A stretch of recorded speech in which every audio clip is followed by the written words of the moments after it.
বহু চাচা আছে আমার মসজিদে এসে নামাজ পড়ে, শয়তানে চিন্তা করে বাপ রে বাপ ও কত বড় সিটার রে। হ্যাঁ, শয়তানে দূরে দাঁড়িয়ে চিন্তা করে বাপ কত বড় সিটার রে, ও ভাতিজার জমি বুঝাই দেয় না, এখনো সেজদা দিচ্ছে, ও তো আমার সাথে বড় সিটার। উড়ে যাও রে মাহফিলের হাওয়া, যাও রে উড়ে মদিনায়, উড়ে যাও রে মাহফিলের হাওয়া, যাও রে উড়ে মদিনায়, আমাদের দুরুদ পৌঁছে দিও, আমাদের সালাম পৌঁছে দিও, নূর নবীজির পাক রওজায়, আল্লাহুম্মা সাল্লি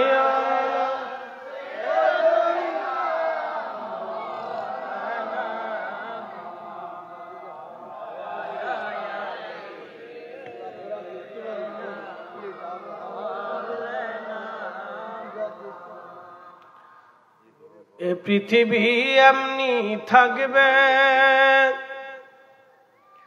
আমরা একদিন থাকব না, সবাই আমাদের ভুলে যাবে, রাসূল আপনি ভুলেন না, আল্লাহুম্মা সাল্লি আলা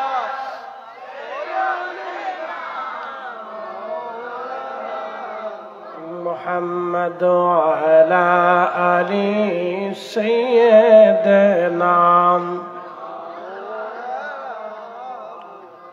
সালাতুন ইয়া রাসূলাল্লাহ আলাইকুম সালামুন ইয়া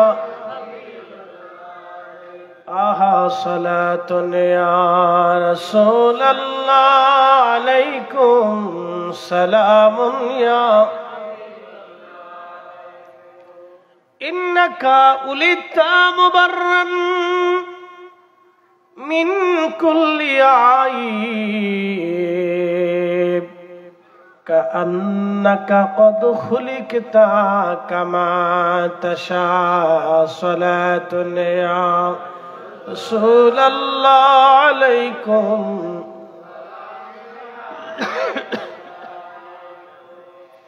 ودم الإله اسم النبي باسمه إذا قال في الخمس المؤذن شهد، وشق له ليذله فذو العرش محمود، وهذا محمد، صلاة يا رسول الله عليكم সালামুন ইয়া হাবিবাল্লাহ আলাইকুম।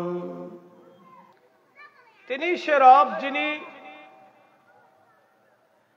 সে রব যিনি সর্বশ্রেষ্ঠ নবী, সর্বকালের সর্বশ্রেষ্ঠ মহামানব, ইমামুল মুরসালিন, সাইয়্যিদুল কাউনাইন ওয়াস সাকালাইন, হাবিবুল্লাহ, সৃষ্টির শ্রেষ্ঠ, মাকামে মাহমুদওয়ালা, হাউজে কাউসারওয়ালা, সাহেবে কোরআন, সাহেবে শরীয়ত, সাহেবে জান্নাত, আল্লাহর মেহবুবের উম্মত হিসেবে আপনার আমার মতো নাফরমানকে, গুনাহগারকে, নাসিসকে আল্লাহ কবুল করলেন। যদি আল্লাহ অন্য কোন নবীর উম্মত হিসেবে আমাকে পাঠাইতেন, তাহলে আজকের এই পরিবেশে আমাদের বসার কিন্তু সুযোগ ছিল না, কথা ঠিক কিনা? যদি অন্য কোন নবীর জামানাতে আল্লাহ আমাদেরকে দুনিয়াতে পাঠাইতেন, তাহলে এই নবীর উম্মত হওয়ার মতো সৌভাগ্য আমাদের নসিব হতো না। আপনাদেরকে একটা কথা বলি, আমাদের দেশ থেকে কোন ছেলে যদি ইউরোপের একটা ভিসা পায়, তাহলে বাংলাদেশে ডিসি হওয়ার চাইতেও সে বেশি খুশি হয়, এসপি হওয়ার চাইতেও বেশি খুশি হয়। সচিবের চাকরি হওয়া থেকে সে বেশি খুশি হয় ইউরোপের যদি একটা ভিসা পায়। মানে কারণ কি জানেন? ওখানকার পরিবেশ, আইন কানুন, খাওয়া দাওয়া, খাদ্যাভ্যাস, উন্নত জীবন, রুটি রুজি যাই হোক, কিন্তু জীবন উন্নত। সবাই চায় বাংলাদেশ থেকে ইউরোপে সেটেল হয়ে দেশ থেকে পালাই। কথা বুঝছেন? এই যে আকাঙ্ক্ষা, বলে কারণ কি উন্নত জীবন ব্যবস্থার কারণে মানুষ ওই সমস্ত দেশে, পৃথিবীর বিভিন্ন দেশ থেকে চলে যাওয়ার চিন্তা করে। আমরা আল্লাহ রাব্বুল আলামিন আমাদেরকে শ্রেষ্ঠতম নবীর উম্মত বানিয়েছেন। আমরা হয়েছি কিন্তু মর্যাদা বুঝতে পারতেছি না। তার আল্লাহর দেওয়া যে আমাদেরকে শুধু শ্রেষ্ঠ নবীর উম্মত হয়েছি, এতটুকুনি যে মর্যাদা, এই উম্মত হওয়ার জন্য সমস্ত নবী আলাইহিমুস সালামগণ আল্লাহর দরবারে দরখাস্ত করেছিলেন, কিন্তু ঈসা রুহুল্লাহ আলাইহিস সালাতুস সালাম ব্যতীত কারো দরখাস্ত মঞ্জুর হয়নি। বিনা দরখাস্তে, বিনা নিবেদনে, আবেদনে আল্লাহ আমাদেরকে শ্রেষ্ঠ নবীর উম্মত বানিয়েছেন। আপনি নামাজ জিকির পরে আসেন, হজ যাকাত শরীয়ত হালাল হারামের জিন্দেগির কথা পরে আসেন। আপনি যে আখেরি নবীর উম্মত হয়েছেন, এটা মনে রাখবেন, আপনার 14 পুরুষ না, জিন্দেগির যত পুরুষ আছে, আপনার মানব জীবনের ভাগ্য যে আপনি আখেরি নবীর উম্মত হতে পেরেছেন। আস্তে হয়ে গেল না? সুবহানাল্লাহটা জোরে বলবেন না? যে আপনার জীবনের সব থেকে শ্রেষ্ঠ ভাগ্য যে আপনি আখিরি নবীর উম্মত হতে পেরেছেন। নামাজ রোজা জিকির ফিকির পরে আসেন, এটা হচ্ছে এক্সট্রা বোনাস। আপনি যে উম্মত হতে পেরেছেন, এটা হলো আপনার জীবনের সব জীবনের ভাগ্য আর কি। যত জিন্দিগি আল্লাহ আপনার দিছে, রুহের জিন্দিগি, রেহেমের জিন্দিগি, দুনিয়ার জিন্দিগি, বারজাখের জিন্দিগি, আখিরাতের জিন্দিগি, ফুলসিরাতের জিন্দিগি, এরপরে আপনার হাউজে কাউসারের জিন্দিগি, আরশে মুআল্লার নিচে অবস্থান, আপনার যত জগতে আল্লাহ আপনাকে নিবে, বসাবে, থাকবে, রাখবে, সবকিছুর থেকে শ্রেষ্ঠ জিন্দিগি। আপনি যদি জান্নাতেও চলে যান, তারপরেও মনে রাখবেন যে আপনি আখিরি নবীর উম্মত। বেহেশতে গেলেও এখানেও আল্লাহ আপনাকে আলাদা মর্তবা দিবে, বলে আপনি আখিরি নবীর উম্মত। বুঝতে পারছেন? আল্লাহ সেই নবীর উম্মত হিসেবে আপনাকে আমাকে মঞ্জুর করেছেন।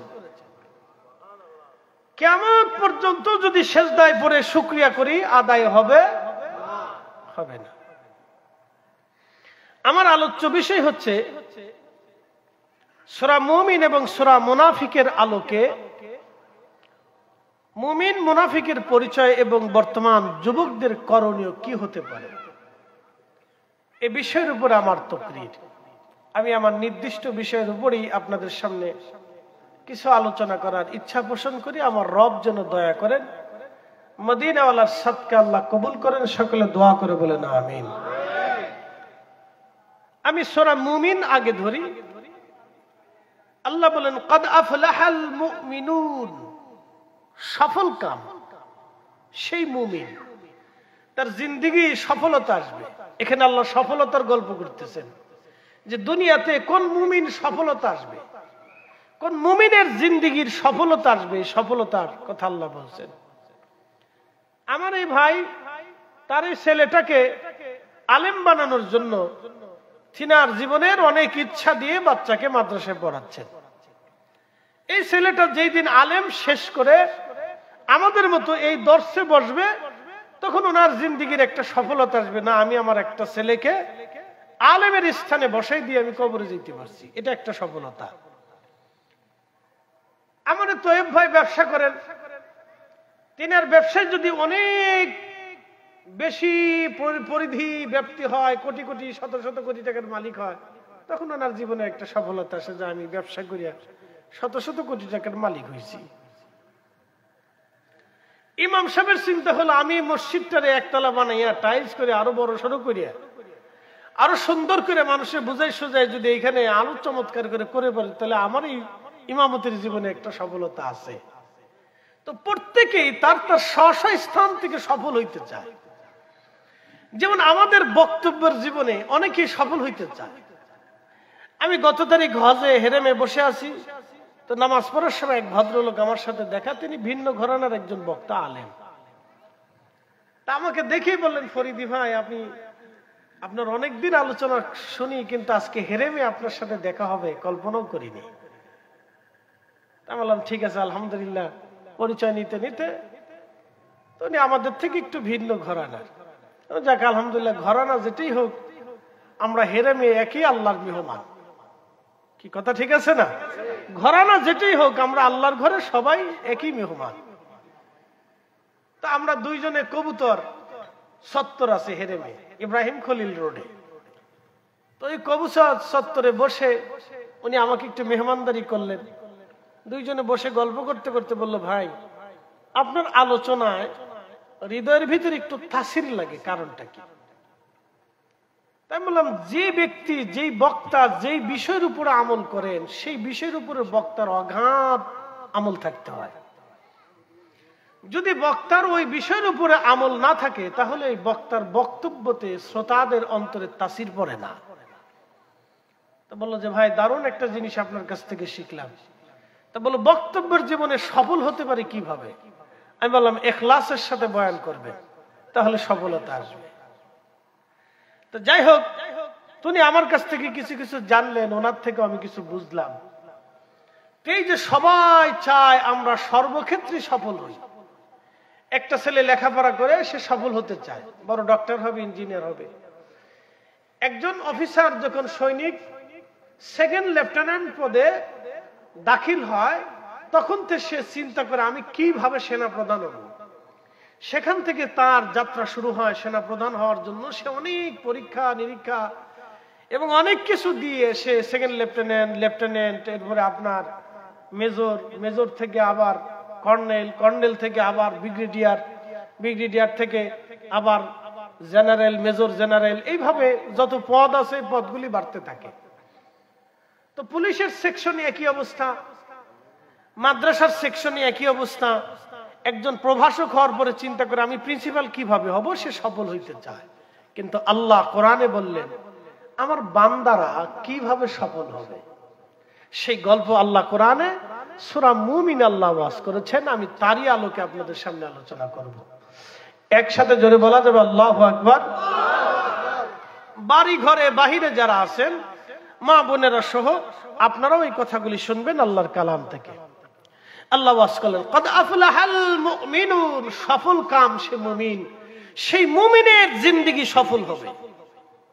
আল্লাযীনা হুম ফি সালাতিহিম খাশিউন, যে নামাজের ভিতরে খুশু খুজু অবলম্বন করে একাগ্র চিত্তে শুধু রাহে লিল্লাহ, আল্লাহর জন্য যে নামাজ পড়ে। এবার আসেন এই ব্যাখ্যা বিশ্লেষণে যাই।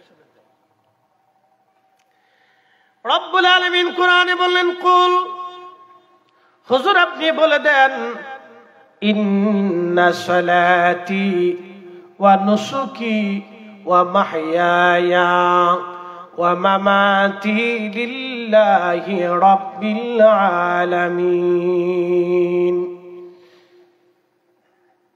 প্রথম কোন মুমিনের জিন্দেগি সফল হবে? প্রথম বার্তা আল্লাহ বলেন, আল্লাযীনা হুম ফি সালাতিহিম খাশিউন। আমরা কিন্তু বাংলাদেশে হাজার হাজার লক্ষ লক্ষ কোটি কোটি নামাজি আছে, কিন্তু মুমিন নাই। আশ্চর্য, কোটি কোটি নামাজি আছে কিন্তু মুমিন নাই। আশ্চর্য। ফরিদ হুজুর বলেন কি, কোটি কোটি নামাজি আছে, মুমিন নাই। নামাজ পড়ছে, সুদ ছাড়তে পারে নাই। নামাজ পড়ছে, ঘুষ ছাড়তে পারে নাই। অফিসার নামাজ পড়ে দেয়, ঘুষ খায়। কি আসতে কোন কেন জোরে বলে? নামাজ পড়ে দেয়, কি করে? ঘুষ খায়। তার মানে নামাজ আছে কিন্তু সফলতা নাই, মুমিন না। নামাজ পড়ার পরেও হাজি হজ করে আসার পরেও সুদের ব্যবসা ছাড়তে পারে নাই। কি কথা কর না কেন? আর আগের জমানা হাজি হজ করে আসার পরে আশিকে রসুল হয়ে কবরে যাইতো, এখন হাজি হজ করে আসার পরে দুশমনে রসুল হয়ে কবরে যায়। কারণটা কি? হজ করছে কিন্তু মুমিন হতে পারে না। তো কারা মুমিন হবে বিষয়টা খুব চমৎকার, যে নির্ধারণ করছে বুদ্ধিমান লোক, যিনি আজকে আমার এই বিষয়টি দিচ্ছেন তার বুদ্ধিভিত্তিক প্রশংসা করি, তার বুদ্ধির প্রশংসা করি, তার জ্ঞানের প্রশংসা করি যে লেখাটা সুন্দর হয়েছে। খুব মনোযোগ দিবেন, উপস্থিতি আমার ভালো করে শুনে যাবেন। রব্বুল আলামিন আল্লাহ বলেন, কুল হুজুর আপনি বলে দেন, ইন্না সালাতি, নিশ্চয় নামাজ আমি আল্লাহর জন্য, আমি আল্লাহর জন্য।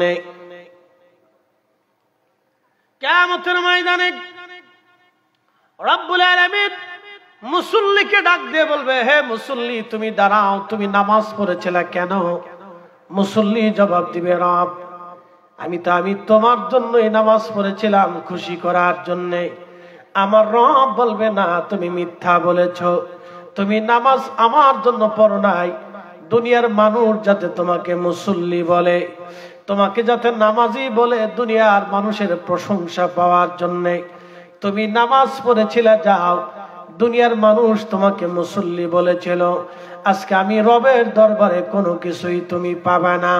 এ ফেরেশতারা, দুনিয়ার প্রশংসা করানোর জন্য সে নামাজ পড়েছিল, যা আজকে তারা হাত পা গুলি শিকল দিয়ে বেঁধো, আগুনের শিকল দিয়ে তারা হাত পা গুলি বাঁধা হবে, তাকে উপর করে টেনে টেনে টেনে টেনে হাসরের ময়দানে কোটি কোটি মানুষের সামনে তাকে জাহান্নামের মধ্যে নিক্ষেপ করা হবে। আল্লাহ বললেন, ফাওয়াইলুল লিল মুসাল্লিনাল্লাযীনা হুম আন সালাতিহিম সাহুন। কপাল পুরা সে নামাজি যে মানুষের দেখানোর জন্য নামাজ পড়ে। আমাদের সমাজে একদল কিছু মানুষ আছে, আমি বলি এটা হলো সামাজিক নামাজ। ফরিদি হুজুর সামাজিক নামাজ কি বলে দিয়ে যায়, শুনে যাবেন। সামাজিক নামাজ বলে, হুজুর সামাজিক নামাজ কি বলে দিয়ে যায়। সালিশ মীমাংসায় বসে গেল মানুষেরা, চিন্তা করলো, ইমাম সাহেব হুজুর ডাক দিলেন, দেখেন জোহরের আজান পড়েছে, আসেন আমরা নামাজটা পড়ে নেই, তারপরে আমরা সালিশ দরবার করব। তো ওর ভিতরে কিছু মানুষ আছে, বাংলাদেশে দেখবেন অধিকাংশ জায়গা যেখানে সালিশ দরবার হয়, তার দেখবেন ভিতরে কিছু পার্সেন্ট মানুষ থাকে যারা সালিশ দরবারে আসে, সালিশ দরবার করে, কিন্তু পেশাব করেও ঠিক মতো পানি লয় না। বহু আছে, সালিশ হয়েছে কিন্তু পেশাব করে পানি লয় না। ও বেটা যদি সালিশ করে তো বুঝবে না টেবিলের নিচ দিয়ে মারি দিয়ে সালিশে বসছে।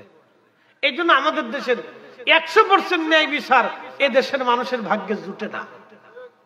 কি আসছে কোন কেন নজরে ভয় পাচ্ছেন আপনারা? ওয়াজ তো আমি করতেছি, মিডিয়া তো আমার ওয়াজ শুনবে, কোটি কোটি মানুষ ওয়াজ শুনবে, সবাই ওয়াজ শুনবে। তো আমি পাতলা পাতলা হালকা হালকা অ্যাঙ্গেলে মেরে দিই। হ্যাঁ, হক কথা তো তিতা, পাতলা পাতলা অ্যাঙ্গেলে হালকা হালকা আমি মেরে দিই। বুঝলে বুঝপাতা, না বুঝলে তেজপাতা, কিছু তো করার নাই। আমাদের কাজ হলো দাইল আল্লাহ, মানুষকে আল্লাহর দিকে ডাকা, হক কথা বলা। এখন মানা না মানাটা সেটা আপনাদের ইচ্ছা।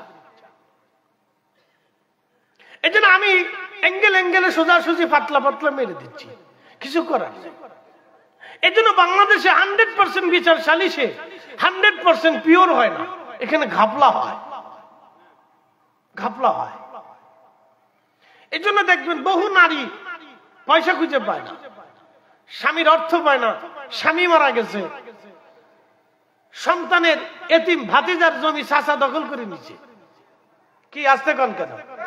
বহু চাচা আছে আবার মসজিদে এসে নামাজ পড়ে, শয়তানে চিন্তা করে, বাপ রে বাপ, ও কত বড় সিটার রে। হ্যাঁ, শয়তানে দূরে দাঁড়িয়ে চিন্তা করে, বাপ কত বড় সিটার রে, ও ভাতিজার জমি বুঝাই দেয় না, এখনো সেজদা দিচ্ছে, ও তো আমার শুধু বড় সিটার। হাজি দিয়ে শয়তানরে ফাতুর মারে, জমারাতে যাইয়া শয়তানের জমারাত কয়, ওইখানে জায়গার নাম জমারাত, মিনার পাশেই জমারাত।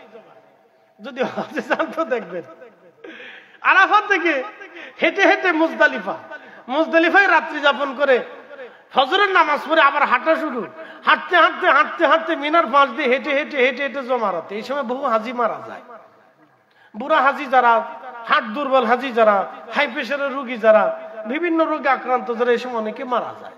জমানাতে আসতে শয়তানরে পাথর মারতে আসতে যাওয়ার সময়, আবার পাথর মেরে মিনাতে নিজের তাবুতে ফিরে যাওয়ার সময় অনেক হাজি এই কঠিনতায় প্রচন্ড গরমে মারা যায়, কিছু করার থাকে না।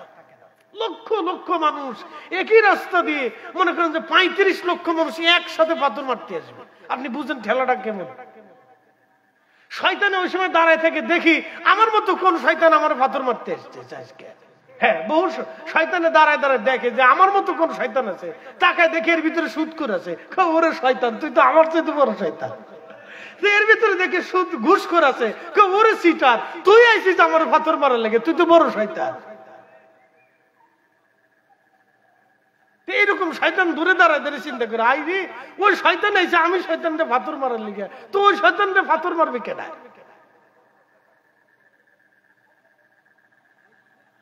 প্রিয় উপস্থিতি হাজিরিন, ভালো করে শুনে যাবেন। ভাই মরে গেছে, এতিম ভাতিজা, ছোট্ট ছোট্ট বাচ্চা, চাচা জমি দখল করে নিয়ে গেল, দাদা দখল করে নিয়ে গেল, অথবা ফুফুরা দখল করে নিয়ে গেল, ভাতিজাদের জমি জমা দিতে চায় না, ভালো জমিগুলি নিয়ে গেল। বাংলাদেশে এরকম হাজার হাজার পরিবার আছে, হাজার হাজার পরিবার বাংলাদেশে আদালতের দ্বারে দ্বারে ঘুরে, আদালতের দ্বারে দ্বারে ঘুরে, কিন্তু কাজ হয় না। এখানে যায় সেখানে যায়, কাজ হয় না, বহু ঝামেলা তাদের পোহাইতে হয়। নিজের বাবার সম্পত্তি নিজের সন্তান বুঝে পায় না। আপনি বুঝেন আমরা কোন সমাজে বাস করি? এটা সভ্য সমাজ হতে পারে না। আমি মনে করি এটাই অসভ্য সমাজ। কথা বলেন ঠিক কিনা? এটাই অসভ্য। কিসের সভ্য? এটাই অসভ্য যে সমাজ এতিমের সম্পদ বুঝিয়ে দিতে পারে না, যে রাষ্ট্র এতিমের সম্পদ বুঝিয়ে দিতে পারে না, যে প্রশাসন যে বিচার এতিমের সম্পদ বুঝিয়ে দিতে পারে না, সে সভ্য হয় কি করে?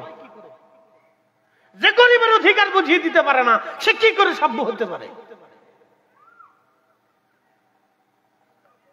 প্রিয় উপস্থিতি হাজিরিন, ভালো করে শুনে যাবেন। তো মুসল্লি মুমিন হয় না কেন? সফলতা আসে না কেন? নামাজের সফলতা কেন আসে না? দেখবেন ওই সময় কিছু মানুষ চিন্তা করলো, হায় আমি পেশাব করে পানি লই নেই, ঠিক আছে, কিন্তু নামাজে যদি না যায় তো মানুষ কি বলবে? সমাজের মানুষ মন্দ বলবে। সে অজু টুজু করে কিন্তু তার প্যান্টের মধ্যে পেশাব লেগে আছে, মসজিদে দাঁড়ায় নামাজ পড়ে চলে যায়। এটা হলো সামাজিক নামাজ। আর একটা নামাজ আছে বতরিয়া নামাজ। আমাদের ফরিদপুরের আঞ্চলিক ভাষায় কয় বতরিয়া নামাজ, ইংরেজিতে বলে সিজনওয়ালি নামাজ। এটা হলো শুধু শুক্রবারে জুমার দিনে নামাজ পড়ে, একটু পাঞ্জাবি গায়ে দিতে সেন্টমেন্ট মেরে চিঙ্কু পিঙ্কু করে তুমি এতে মাথায় দিয়ে হাঁটতে হাঁটতে আসে। শয়তানে চিন্তা করে, বাপ রে বাপ, কত বড় মুসল্লি দিন, শুক্রবারে আজকে নামাজের কথা মনে পড়ছে, আর বাকি দিন ওর নামাজের চিন্তাই নেই। শুনে যান আমার ওয়াজ যারা শুনতেছেন, সিজনওয়ারি নামাজ, আমাদের ফরিদপুরের আঞ্চলিক ভাষাকে বতরিয়া নামাজ। হ্যাঁ, বতরিয়া নামাজ। খুব শুনে যাবেন। আর একটা নামাজ আছে বিআই নামাজ। প্রশ্ন রাখবেন, হুজুর বিআই নামাজ কি? আপনাদের এলাকায় নতুন এক বিআই আসছে, তো বিআই বলতেছে, বিআই আসেন আমাদের মসজিদে নামাজ পড়ে আসি। বিআই চিন্তা করলো, নামাজে যদি না যায় তাহলে বিআই কি মনে করবেন? এই বিয়ার ডরে নামাজ আসছে, আল্লাহর ভয়ে নামাজ আসে নাই। আল্লাহ কিয়ামতের ময়দানের হাত পা গুলি বেঁধে উপর করে জাহান্নামে টেনে টেনে নেবে। ও বান্দা, তুমি আমার জন্য নামাজ পড়ো নাই, তুমি দুনিয়ার মোহে নামাজ পড়েছ। বান্দারে, মুসল্লি যাতে মানুষ তোমাকে বলে সেই জন্য নামাজ পড়েছ।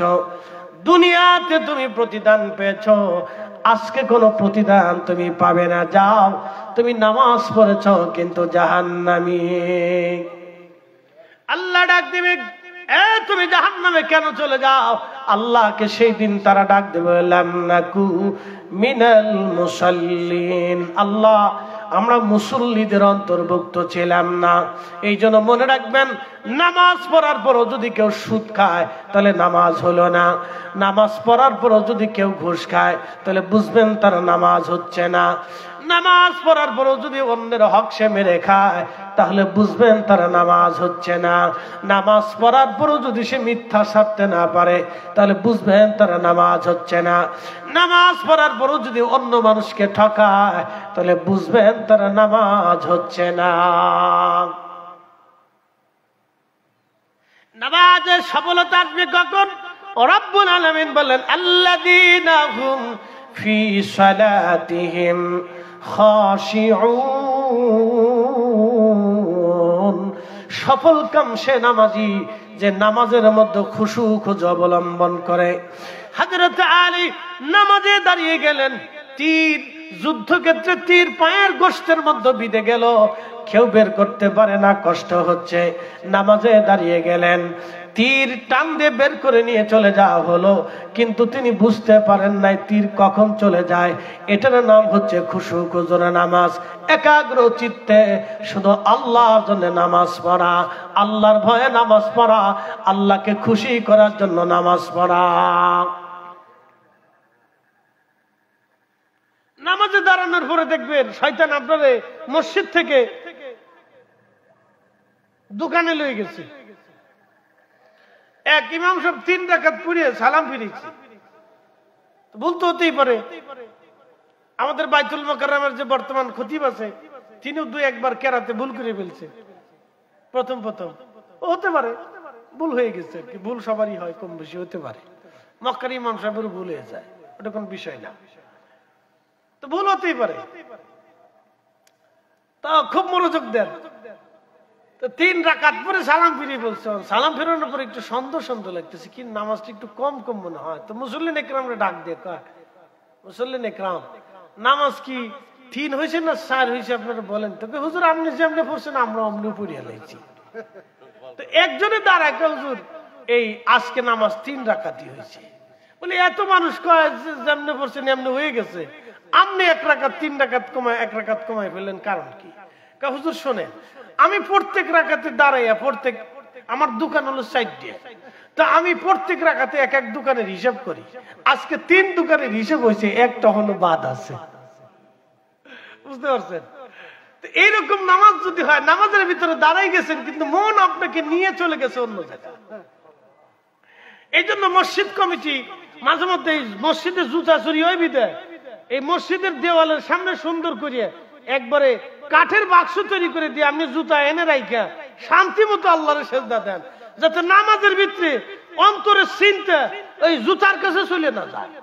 যে জুতা বাইরে থেকে ভিতরে ঢুকলেন, চিন্তা করলেন হ্যাঁ জুতা আছে না চলে গেছে, এই চিন্তা বাদ দিয়ে জুতা সামনে নিয়ে সেজদা দেন, যাতে চিন্তা না থাকে সরে নিতে পারতেছে না। এই জন্য ফাওয়াইলুল লিল মুসাল্লিন, নামাজ আপনাকে খুশু খুশুর সাথে পড়তে হবে, একাগ্র চিত্তে পড়া লাগবে। খুব ভালো করে শুনে যাবেন। এই জন্য নামাজ আপনাকে সফলতা নিয়ে আসবে। যদি খুশু খুশুর সাথে নামাজ আপনি আদায় করেন, এই নামাজ আপনাকে সফলতা দিবে। এই নামাজ আপনাকে সফলতা দিবে যদি নামাজের মধ্যে একাগ্র চিত্তে শুধু আল্লাহর রাহে, আল্লাহর জন্য আপনি নামাজে দাঁড়ান। আল্লাহকে খুশি করার জন্য যদি নামাজে দাঁড়ান, তাহলে নামাজ আপনাকে সফলতা দেবে, আপনি মুমিন হতে পারবেন। এরপরে আল্লাহ বললেন, ওয়াল্লাযীনা হুম আনিল লাগবি মুরিদুন, যারা বেহুদে সময় নষ্ট করে না, বেহুদে সময় নষ্ট করে না যারা। বাংলাদেশের একমাত্র জায়গার নাম চার দোকান। এই চার দোকানে প্রধানমন্ত্রী, রাষ্ট্রপতি, প্রেসিডেন্ট, এরপর প্রধান সেনাপতি, পুলিশ প্রধান, ডিবি প্রধান, সিআইডি প্রধান, এনআইসি, র্যাব প্রধান, বিডিআর প্রধান, এরপরে আপনার এখানে অর্থমন্ত্রী, এরপরে আপনার খাদ্যমন্ত্রী, এরপরে কি বস্ত্রমন্ত্রী, এরপরে ফাটমন্ত্রী, সাতমন্ত্রী, যত মন্ত্রী এখানে পাওয়া যায়, এখানে শাইখুল হাদিস পাওয়া যায়, মুফতি আজম পাওয়া যায়, মুনাজারে মিল্লাত পাওয়া যায়, বড় বুজুর্গ পীর সাহেব পাওয়া যায়। যত চার দোকানে আপনি এখানে বসে পাবেন। কথা বুঝেন নাই মনে হয়? বাংলাদেশের চার দোকানে আপনি বিরাট বড় বড় বুজুর্গ খুঁজে পাবেন, যে এর মতো বুজুর্গ আর দুনিয়াতে নাই। বিরাট বড় সাংবাদিক, বাংলাদেশের বিরাট বড় বুদ্ধিজীবী, ঢাকা ইউনিভার্সিটির চ্যান্সেলরও পাওয়া যায় চার দোকানে। এরা যে কত সময় আজারে আর বাজারে নষ্ট করে তার হিসাব নাই। আপনি উন্নত বিশ্বে যায় দেখেন, কেউ কারো দিকে তাকানোর মতো টাইম নেই না, কেউ কারোর দিকে তাকাবে না, ওরা কাজের ভিতরে থাকে। আর বাঙালি জাতি শুধু কাজের ভিতরে থাকে। কি কথা হচ্ছে না নাকি? শুধু আমরাই একটা জাতি এই ওয়াকাজের ভিতরে থেকে, আর আমরা আর ভারত আর পাকিস্তান, এই তিন গ্রুপ। পৃথিবীর যেখানে যাবেন এই তিন গ্রুপ যেখানে আছে, গেলে বোঝা যায় এখানে বাঙালি, ভারতী, পাকিস্তানি আছে। এক নম্বরে পানের ভিক, দুই নম্বরে নোংরা, তিন নম্বরে গামছা টামছা লুঙ্গি সঙ্গি যেখানে সেখানে ফেলাই দিয়ে দিচ্ছে। হাসতেছেন আপনারা, আমি বাস্তবতা থেকে বলতেছি। এই জন্য আমাদের পাসপোর্ট দেখার পরে 36 বার ভাবে আর চিন্তা করে এটারে অনুমতি দিব কিনা ভিতরে ঢুকতে। ঢুকলে কোথায় যেন মাইনকে চেপে দাঁড়ায় পেশাব করবে আল্লাহ জানে। হ্যাঁ, যেখানে সেখানে পেশাবে দাঁড়ায় যায়, জায়গা পাইলেই ছাড়িয়ে দেয়। মেশিন স্টার্ট করছে। আপনি শুনলে আশ্চর্য হবেন, আমি ভারতে আপনার ওই ফুরফুরার হুজুরের মাজার জিয়ারত করতে যাব। আপনারা তো নাম শুনছেন ফুরফুরার হুজুরের। তো ফুরফুরার হুজুর কেবলার মাজার আমি জিয়ারত করতে যাব। তো ফুরফুরা হুজুর কেবলার মাজার জিয়ারত করার জন্য তা আমি হাওড়া ট্রেন স্টেশনে গেছি। তা হাওড়ার একটা ব্রিজ আছে, ঝুলন্ত ব্রিজ, গঙ্গা নদীর উপরে। ওই গঙ্গাই বাংলাদেশে এসে হয়েছে পদ্মা। শুনে রাখেন, এখানে জানার দরকার আছে। আমি ওইখানে বাসের ভিতর চড়ে রয়েছি। তো ওই হাওড়া ব্রিজ বাস ক্রস করতেছে। আয় হ্যাঁ, কি বলবো, বেডিরা ব্রিজের গুড়াত বয়ে বয়ে পেশাব করতেছে। আমি দেখি সর্বনাশ, এরা কোন ফিসের জাত? ওরা যে বাংলাদেশের চেয়ে তো নিকৃষ্ট। আর ওদের হোটেলে যদি ঢুকেন তো আপনার বমি আসবে। কি এরা কেমনে খায়? এরা আন্তর্জাতিক খ্যাতি সম্পন্ন পিছিয়ে।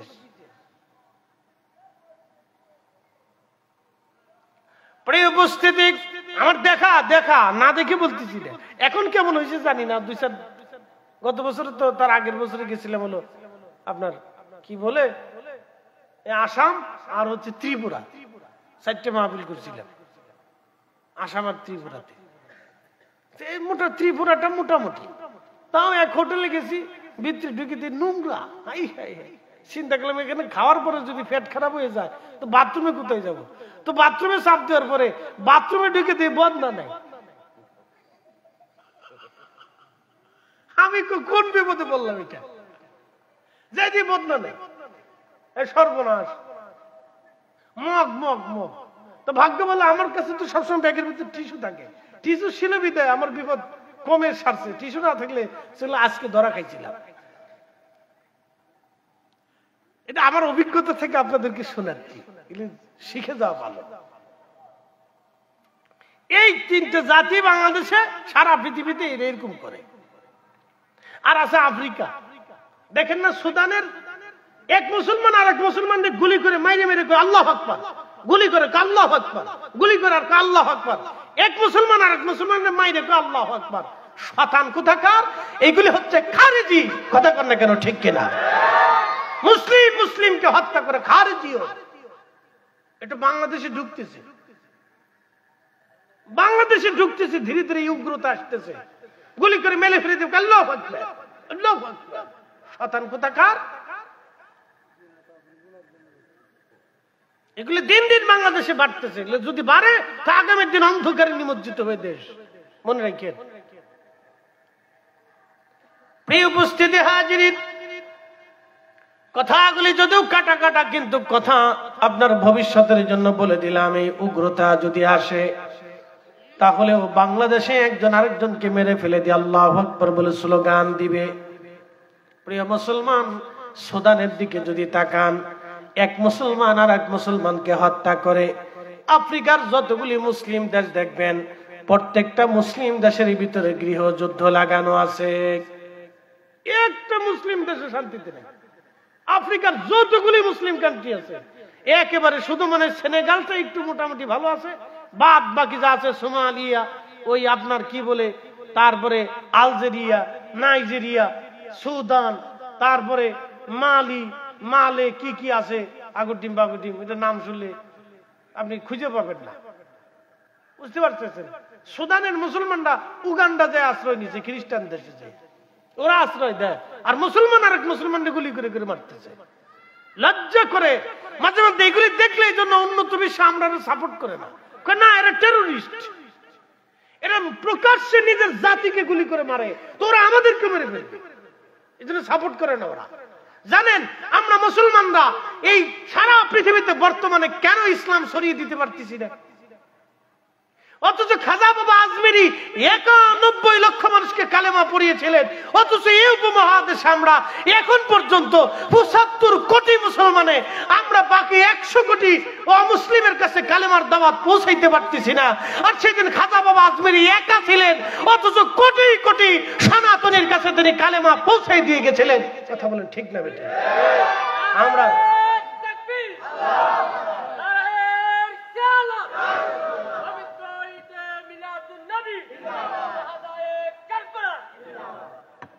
খাজা বাবা 91 লক্ষকে কালেমা দিলেন, আর আমরা 75 কোটি মানুষ বছরে 10 জনকেও কালেমা দিতে পারি না পারি না। বলে কারণ কি? আমরা আদর্শ দেখাইতে পারি না, আদর্শ দেখাইতে পারি না। সুফিরা ছিল অরিজিনাল ইসলামের ধারক বাহক, ওলিরাই ছিলেন অরিজিনাল ইসলামের ধারক বাহক। এর ভিতরে ঢুকছে আবার কত লামাজাবি, কদ্দুর হয়েছে আলে কোরআন, কদ্দুর খারিজি, কদ্দুর শিয়া, মুতাজিলা, জবারিয়া, এক এক ফেরকা নতুন নতুন নামে নামে নামে নামে বেনামে নামে বেনামে ঢুকতেছে। বাপ রে বাপ, কত গ্রুপ, গ্রুপের কোনো শেষ নেই। মুসলমান এদিকে যাব না আমি, বেহুদা সময় নষ্ট করবেন না। যারা বেহুদা সময় নষ্ট করে, সময় কাজে লাগায় না, আল্লাহ রাব্বুল আলামিন বললেন সে সফল কাম হতে পারবে না। যারা সময়টাকে কাজে লাগায় তারা সফল হয়ে যাবে। আজান দিয়েছে, নামাজের সময় হয়ে গেছে, আগে নামাজ পড়ে নেন। রমজান এসেছে, রমজানের সময়ে রোজা রেখে নেন। আজান হয়েছে, নামাজ পড়ে নেন। নামাজের ওক্ত থাকা অবস্থায় নামাজ আদায় করে নেন। সময়ের কাজ সময়ে করে ফেলেন। সময়ের কাজ যারা সময়ে করে তারা সফল কাম। আল্লাহ কোরআনে বলে দিয়েছেন সময়ের কাজ যারা সময় করবে তারা সফল কাম মুমিন। ওয়াল্লাযীনা হুম লিয-যাকাতি ফাঈলুন। রব্বুল আলামিন বললেন, ও আমার উম্মত দ্বারা তোমরা শোনো, যারা নির্দিষ্ট সময়ে নির্দিষ্ট মালে নির্দিষ্ট পরিমাণে যাকাত আদায় করে দেয়, দান করে দেয়, তারা সফল কাম। একবার জোরে বলা যাবে কে মারহাবা। তারা মুমিন। কিন্তু কিয়ামতের ময়দানে আল্লাহ দানশীলকে ডাক দিয়ে বলবে, হে বান্দা দাঁড়াও, তুমি দান কেন করেছিলা? আল্লাহর বান্দা ডাক দিয়ে বলবে, রব্বুল আলামিন, আমি দান করেছিলাম তোমাকে সন্তুষ্ট করার জন্য, তোমাকে খুশি করার জন্য আমি দান করেছিলাম। আল্লাহ ডাক দিবে, তুমি মিথ্যাবাদী।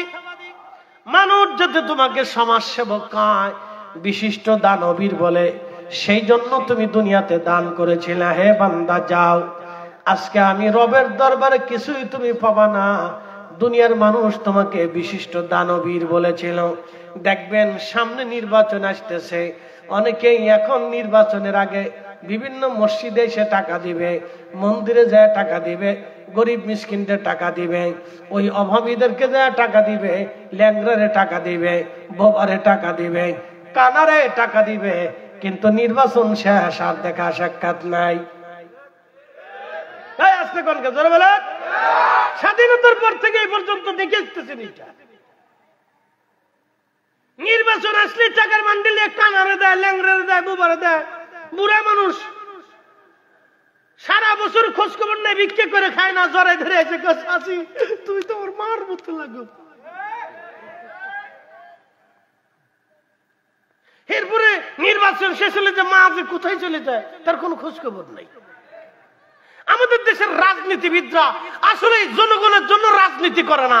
যদি তারা মানুষের জন্য রাজনীতি করত তাহলে আল্লাহর কসম করে বলি আমাদের দেশ স্বর্ণের মতো হয়ে যেত, তারাও শান্তিতে ঘুমাইতো, আমরাও শান্তিতে ঘুমাইতাম। কথা কর না ঠিক কিনা? তারা মানুষের জন্য রাজনীতি করে না, ফ্যাটের জন্য রাজনীতি করে, ধান্দার জন্য রাজনীতি করে, মানুষের জন্য রাজনীতি করে না। হযরত ওমর রাজনীতি করেছিলেন, খলিফা হয়েছিলেন মানুষের জন্য।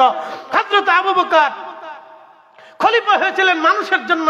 হযরত উসমান, হযরত আলী, হযরত হাসান রিদওয়ানুল্লাহি তাআলা আজমাইন, হযরত ওমর বিন আব্দুল আজিজ মুসলমানদের দ্বিতীয় ওমর, হযরতে পৃথিবীর বড় বড় সুলতান শামসুদ্দিন ইলতুৎমিশ। ভাবতে পারেন জীবনে কোনোদিন তাহাজ্জুদ কাজা হয় নাই, আসরের সুন্নত নামাজ জীবনে তার কাজা হয় নাই। সুলতান শামসুদ্দিন ইলতুৎমিশ একজন সুলতান ছিলেন, এই দিল্লির সাম্রাজ্যের সুলতান ছিলেন, জীবনে আসরের সুন্নত কাজা হয় নাই। তাহলে বোঝা গেল তারা মানুষের জন্য রাজত্ব করেছেন। রাজা শুধু রাজা মসনদের রাজা ছিলেন না, তারা মানুষের হৃদয়ের রাজা ছিলেন। কথা বলেন ঠিক না বেঠিক? কিন্তু যারা আমাদের দেশে রাজনীতি করে তারা মূলত মানুষের জন্য করে না। মানুষের জন্য করলে তো মানুষের খোঁজ খবর নিবে। সে ভোটের জন্য মানুষের কাছে যাবে না, সে মানুষের জন্য মানুষের কাছে যাবে। কি কথা ঠিক আছে না ভাই? সে ভোটের জন্য যাবে না, সে মানুষের জন্য যাবে। ও গরিব আছে, ওর কাছে আমার যেতে হবে। ও দরিদ্র আছে, ওর কাছে যেতে হবে। ও বিপদে পড়েছে, ওর কাছে আমাকে যেতে হবে। সে ভোটের জন্য যাবে না, সে আরো 10 বছর আগে থেকে যাবে। যে গরিব আছে ওরকে আমার দেখতে হবে, ও দরিদ্র এতিম হয়ে গেছে, ওর পাশে আমার দাঁড়াইতে হবে। ও এতিম হয়ে গেছে, ওর দায়িত্ব আমাদের হাতে। সাবধান, ওর সম্পদ জমি জমা টাকা পয়সা যেখানে যেটা আছে তোমরা বসো, বুঝাই ওকে দিতে হবে। ওর পাশে আমি আছি, এটার নাম রাজনীতি। কথা ঠিক আছে কিনা? তাহলে দেখবেন নির্বাচনের সময় ভোট চাওয়া লাগবে না, মানুষ জোর করে ভোট দিবে যে আপনার ভোট লাগবে নি কর, তখন আর টাকা ছিটাইতে হবে না। কিন্তু দুঃখের বিষয় তারা রাজনীতি করে দলের জন্য, নিজেদের জন্য, মানুষের জন্য রাজনীতি করে না। তো মানুষের জন্য যদি রাজনীতি করত তাহলে আমার দেশের ভিখারি ভিখারি থাকতে পারে না, আমার দেশের দরিদ্র দরিদ্র থাকতে পারে না, আমার দেশের অন্ধ অন্ধ থাকতে পারে না, আমার দেশের ল্যাংড়া ল্যাংড়া থাকতে পারে না, আমার দেশের মিসকিন মিসকিন থাকতে পারে না, আমার দেশের অসুস্থর সেবা হতো, আমার দেশের হসপিটাল সুন্দর হয়ে যেত, আমার দেশে ডাবের ভিতরে ভেজাল হয় না, পানিতে ভেজাল হয় না, ভাতে ভেজাল হয় না, খাবারে ভেজাল হয় না, ফলে ভেজাল হয় না, ওষুধে ভেজাল হয় না। কি এক দেশ! বিষের ভিতরে ভেজাল, বিষের ভিতরে ভেজাল। বিষ খেলে মানুষ ঠিক মতো মরে না, কেডির ভিতরে ভেজাল। বুঝলেন ভাই কি রাজনীতি দেশে চলতেছে? এ কথা আমায় বললে কিন্তু হুজুর মানে রাজনীতির ওয়াজ করতেছে। রাজনীতির ওয়াজ করতেছি না তো, আমি খোলাফায়ে রাশিদিনের চরিত্র আপনাদেরকে শোনাচ্ছি। রাজনীতিতে ছাতা কি করবে ভালো করে শুনে যান। এই জন্য নির্বাচিত করবেন এমন মানুষকে যে আপনার পাশে থাকবে। কথা ঠিক কিনা? এমন মানুষকে নির্বাচিত করবেন যে আপনার পাশে থাকবে, দরিদ্রতার পাশে থাকবে, গরিবত্বের পাশে থাকবে, অভাবীর পাশে থাকবে, দুস্থের পাশে থাকবে, বিপদগ্রস্তের সাথে থাকবে, অসুস্থের দ্বারে থাকবে।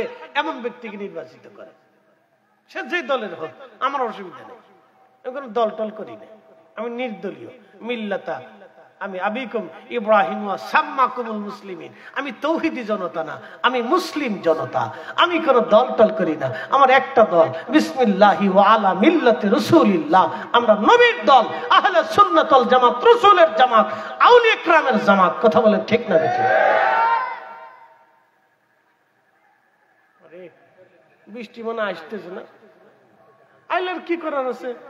দুনিয়ার কত জায়গায় বৃষ্টি পায় না, বছরের পর বছর আফসোস করে যদি একটু বৃষ্টি নামতো। আল্লাহ আমরা জোর করে দিচ্ছে তোর ল, আল্লাহ আমরা বৃষ্টি জোর করে দেখ তোর ল, একসাথে কেন মারহাবা। পৃথিবীর বহু জমিন আছে বছরের পর বছর শীত, বৃষ্টি নেই। আল্লাহ আমরা জোর করে ল ল ল তোকে বৃষ্টি দিলাম। একসাথে করেন আল্লাহু আকবার। হয় না? আরো জোরে বলেন আল্লাহু আকবার। বুঝে যান। রব্বুল আলামিন বললেন, হে বান্দা, তুমি দুনিয়াতে দানবীর হওয়ার জন্য, সমাজ সেবক হওয়ার জন্য তুমি দান করেছিলে, অতএব দুনিয়াতে পেয়ে গেছো। আজকে আমি রবের দরবারে তোমার কোনো জায়গা হবে না।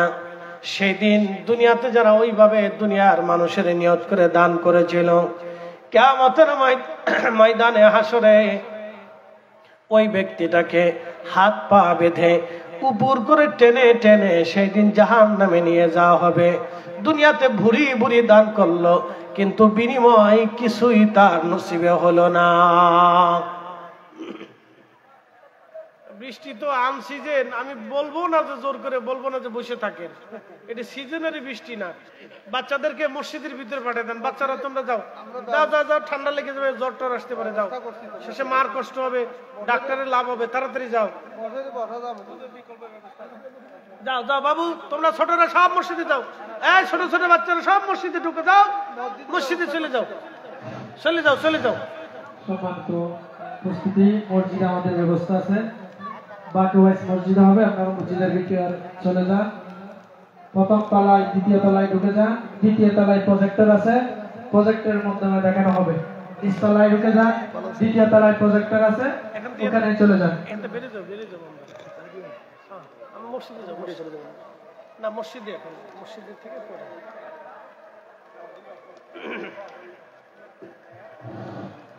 মসজিদে চলে যান। দ্বিতীয় তলায় প্রজেক্টর আছে, প্রজেক্টরের মাধ্যমে দেখানো হবে। দ্বিতীয় তলায় এবং নিচতলায় আপনারা ঢুকে যান, বাকি ওয়াজ মসজিদের ভিতরে হবে। যদি আপনি লোভাতুর হন, তাহলে আল্লাহ রাব্বুল আলামিন বলতেছেন তাহলে সে ধ্বংস হবে, পথভ্রষ্ট হবে। নিজের স্ত্রী ব্যতীত অন্য কোন নারীর দিকে আপনি হাত বাড়াইতে পারবেন না, অন্য কোন নারীর প্রতি আপনি পারবেন না, নিজের স্ত্রী ব্যতীত।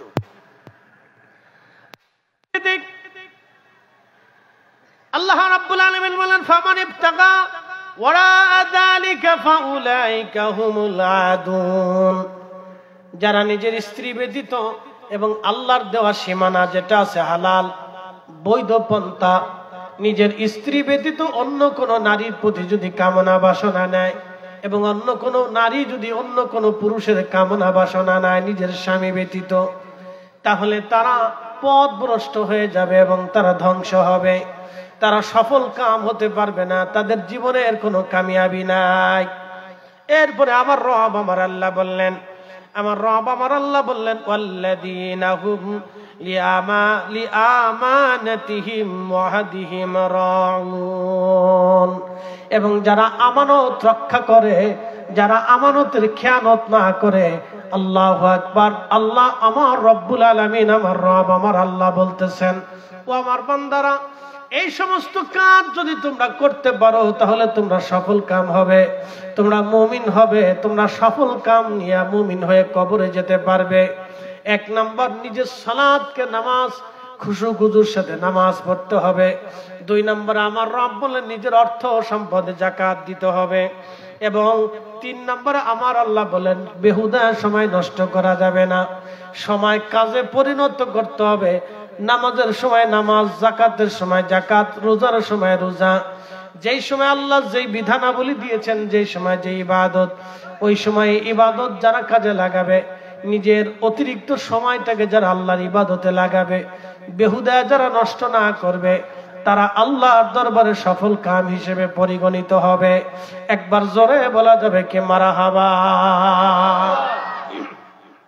আমরা সবাই সফল হতে চাই, কেউ বিফল হতে চাই না, সবাই সফল হতে চাই।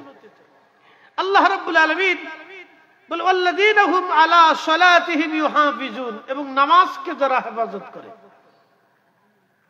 টাইম টু টাইম যারা নামাজ পড়ে, সময়ের নামাজ সময়ে যারা আদায় করে, সময়ের নামাজ যারা সময় আদায় করে এবং নামাজকে যারা নিজেদের জীবনে দৃঢ় করে ধরে, সালাত, নিজের জীবনে সালাতকে যারা প্রতিষ্ঠিত করে, আল্লাহ বললেন তারা মুমিন, তারা সফল কাম হবে যারা নামাজ। নবীজি বললেন, একজন মুসলমান যখন নামাজ পড়ে তার দিল আবার মসজিদের দিকে রুজু রাখে, অর্থাৎ সে কখন নামাজ ছেড়েছে আবার নামাজে রক্ত হওয়ার সাথে নামাজের চিন্তা করে, এই চেতনা যাদের অন্তরে কাজ করে যে নামাজ, আজান, জোহর, এশা পড়েছি, আবার কখন ফজরের রক্ত হবে, ঠিক ফজরের সময় আমার নামাজ পড়তেই হবে, সে যেখানেই থাকুক, জঙ্গলে থাকুক, মরুভূমিতে থাকুক, সাগরে থাকুক, আকাশে থাকুক, বাড়িতে থাকুক, ঘরে থাকুক, কাজে থাকুক, যে স্থানে থাকুক, মাঠের ভিতরে থাকুক, যে অবস্থায় থাকুক, যুদ্ধক্ষেত্রেও থাকুক, সে যদি নামাজের সময় নামাজের চিন্তা করে এবং এই মানসিকতা নিয়ে নামাজের মধ্যে দাঁড়িয়ে যায়, আল্লাহ রাব্বুল আলামিন বলতেছেন সে সফল কাম হয়ে যাবে। একসাথে বলা যাবে না আল্লাহু আকবার? তাহলে এই যে মুমিনের পরিচয় আল্লাহ রাব্বুল আলামিন এখানে শেষ করেন নাই, আমাদেরকে আল্লাহ রাব্বুল আলামিন আরো বলে দিয়েছেন উলাইকা হুমুল ওয়ারিসুন, তারা আল্লাহর পক্ষ থেকে ওয়ারিস। তারা ওয়ারিস, কিসের ওয়ারিস? আল্লাহ তাও বলে দিয়েছেন উলাইকা হুমুল ওয়ারিসুন, তারা ওয়ারিস আল্লাহর, আল্লাযীনা ইয়ারিসুনাল ফিরদাউসুম ফিহা খালিদুন, তারা হচ্ছে জান্নাতুল ফিরদাউসের মালিক, তারা জান্নাতুল ফিরদাউসের ওয়ারিস, উত্তরাধিকারী। একসাথে চিৎকার মেরে বলেন আল্লাহু আকবার। আল্লাহ আমাদেরকে মুমিনের পরিচয় দিচ্ছেন। মুমিন হওয়ার পরে আমাদের জন্য আল্লাহ পুরস্কার রাখছেন জান্নাত। এই যে দুনিয়াতে আপনি বসে আছেন, এটা একটা জগৎ। এর আগে আপনি যেখানে ছিলেন রেহেমে, এটাও একটা জগৎ। রেহেমে থাকার আগে আপনি রুহের জগতে ছিলেন, সেটাও এক জগৎ।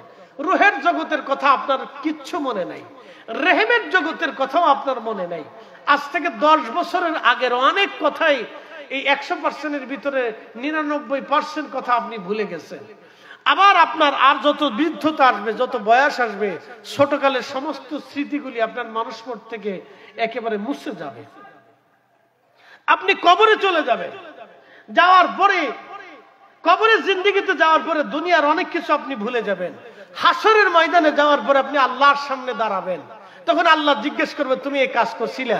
তখন আপনি বলবেন না আল্লাহ করি নাই। আপনি ভুলে গেছেন, কিন্তু সেই সময় আল্লাহ আপনাকে দাঁড়া করাই দিবে।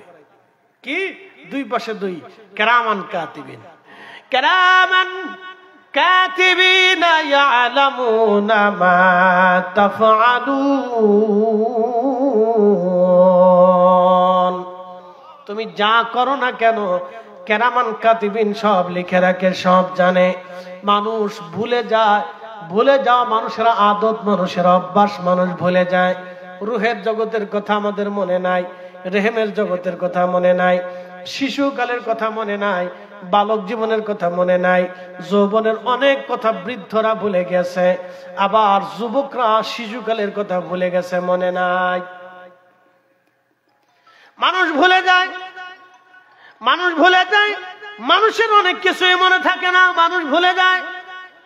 কিয়ামতের ময়দানে মানুষ ভুলে যাবে, অস্বীকার করবে রব আমি এই কাজ করি নাই। তখন আমার আল্লাহ কিরামান কাতিবিন দিয়ে রাখছেন।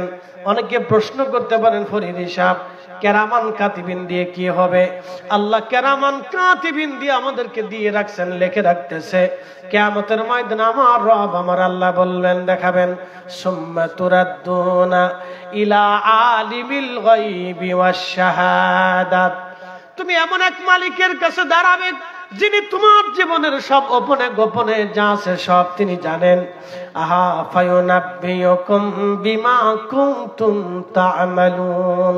তুমি জীবনে যত আমল করেছো, গুনাহ করেছো, তোমার জিন্দেগীর সমস্ত কার্যাবলী আমার আল্লাহ কিয়ামতের ময়দানে দেখায় দেবে। বান্দা তুমি অমুক সময় অমুক দিনে অমুক টাইমে মিথ্যা বলেছিলা, তুমি অমুক সময় জেনা করেছিলা, অমুকের মাল তুমি নষ্ট করেছিলা, অমুকের সম্পদ তুমি দখল করেছিলা, তুমি অমুক সময় তোমার স্ত্রীকে আঘাত করেছিলা, গালি দিয়েছিলা, থাপ্পড় মেরেছিলা, অমুকরে তুমি একটা আঘাত করেছিলা, গালি দিয়েছিলা। আজকে তুমি তার প্রতিদানগুলি নিয়ে যাও, এইগুলি দেখো তুমি আমল করেছিলা। বান্দাকে জিজ্ঞেস করবে বান্দা তুমি এই কাজ করেছো? বান্দা বলবে আল্লাহ আমি এই কাজ করি নাই। তখন আমার রব আমার আল্লাহ তার সামনে টেলিভিশন চালিয়ে দেবে, টেলিভিশন চালাই দিও, দেখাই দিবে দেখো তুমি এই সময় এই কাজ করেছিল। তার আমল নামা সব পরিষ্কার মতো আল্লাহ দেখাই দিবে, পালানোর মতো কোনো জায়গা নাই। সেদিন আমার আল্লাহ আপনার বোবা বানিয়ে দিবে, জবান বন্ধ করে দিবে, আপনার চোখ আপনার বিরুদ্ধে সাক্ষ্য দিবে, আপনার হাত আপনার বিরুদ্ধে সাক্ষ্য দিবে, আপনার কান আপনার বিরুদ্ধে সাক্ষ্য দিবে, আপনার পা আপনার বিরুদ্ধে সাক্ষ্য দিবে। সেই সময় আপনার নিজের বডি আপনার বিরুদ্ধে চলে যাবে, আপনার স্ত্রী আপনার বিরুদ্ধে চলে যাবে, আপনার সন্তান আপনার বিরুদ্ধে চলে যাবে, আপনার মা আপনার বিরুদ্ধে দাঁড়িয়ে যাবে, আপনার বাবা আপনার বিরুদ্ধে দাঁড়িয়ে যাবে, আপনার প্রতিবেশীরা আপনার বিরুদ্ধে দাঁড়িয়ে যাবে, আপনার বন্ধুরা আপনার বিরুদ্ধে দাঁড়িয়ে যাবে। সেই সময় আপন কেউ থাকবে না, কেউ থাকবে না। যদি দুনিয়াতে রসুলকে খুশি করে যেতে পারেন, একজন উইদাউট মুহাম্মাদুর রাসূলুল্লাহ সাল্লাল্লাহু আলাইহি সাল্লাম প্রিয় নবীকে খুশি করে যদি যেতে পারেন, সেদিন আমার নবী রাহমাতুল লিল আলামিন আপনার শাফায়াতের কান্ডারি হইয়া আপনি নবীজি আপনার পাশে দাঁড়িয়ে যাবে। একবার জোরে বলা যাবে কি ইয়া রাসূলুল্লাহ। এজন্য আমরা সুন্নিরা নবী নবী করি, ওরা আমরারে বেদাতি বেদাতি কয়। কি কথা কর না? আমরা নবী নবী করি, জীবনের শেষ সময় পর্যন্ত করে যাব। কি কথা কর না কেন? মিলাদুন নবী কি চলবে না বন্ধ হবে? চলবে। নবীর দুরূদ সালাম চলবে। যতদিন আল্লাহ আমরারে বাঁচায় রেখে আমরা ততদিন চালাবো। কারো বেদাতের ফতোয়ার দিকে তোয়াক্কা করার সময় আমাদের হাতে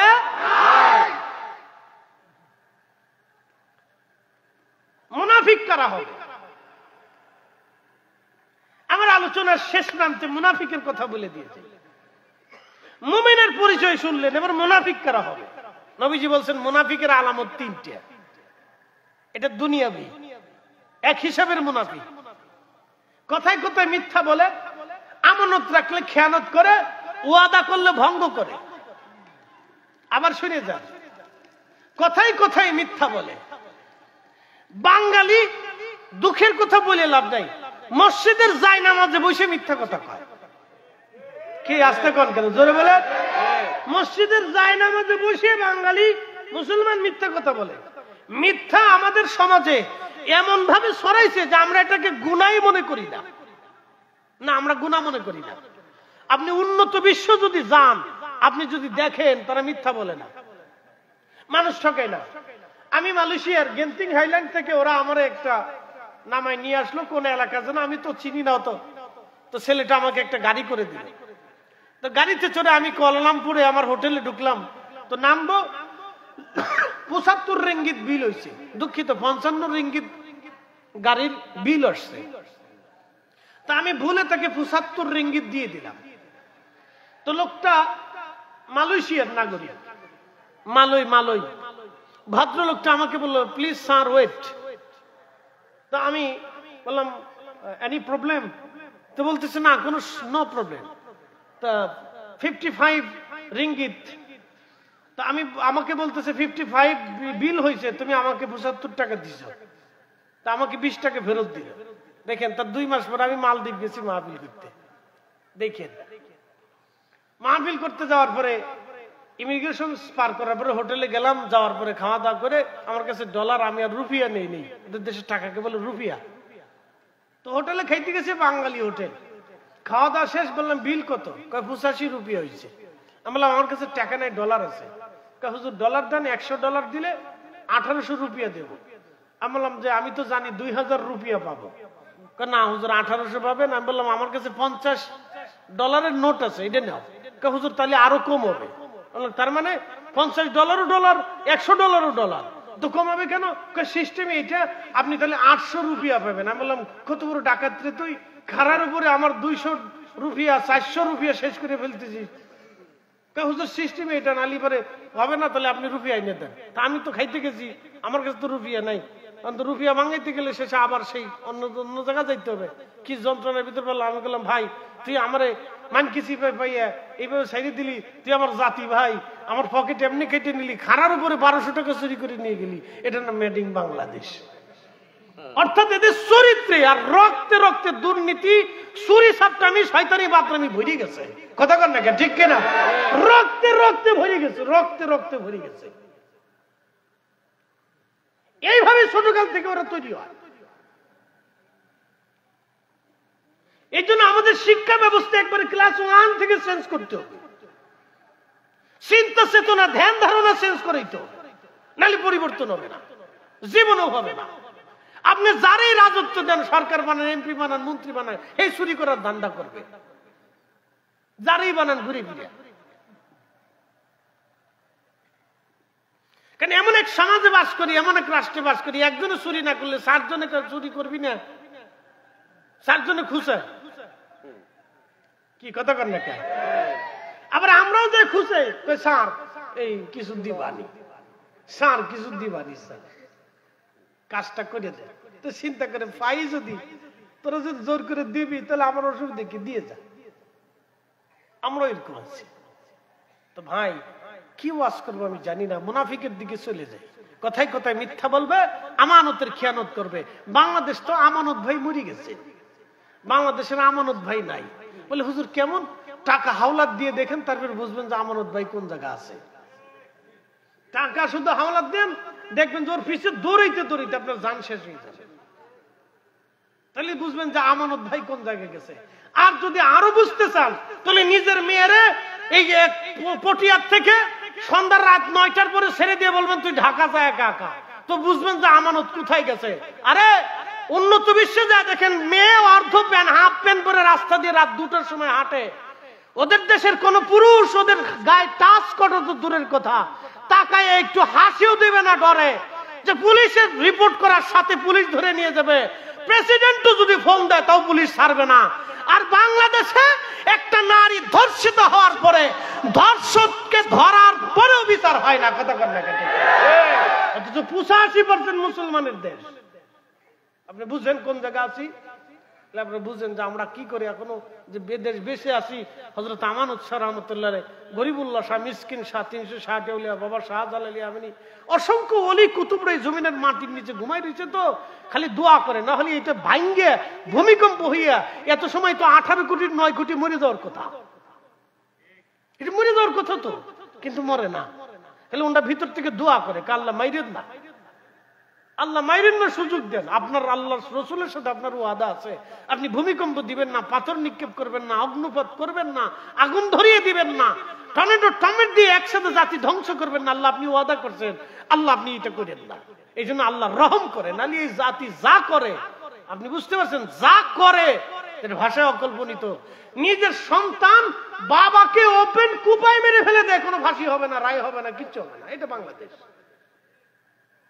সন্তান বাপরে জবাই করতেছে, তাও ফাঁসি হবে না দেশে, কি হবে তাহলে বলেন? কালকে বাংসারামপুর মাহফিল করতে গেছে, ফাঁসের গ্রামে ওপেন গোলাগুলি চলতেছে, ধুম ধুম ধুম ধুম ধুম ধুম, বুঝতে পারছে? পুলিশে যায় সারতে পারে 3-4 গাড়ি পুলিশ। চিন্তা করলাম, হাই রে হাই, কোন জায়গায় মাহফিল করতে হয়েছি রে ভাই। হ্যাঁ, এই অবস্থা চলতেছে।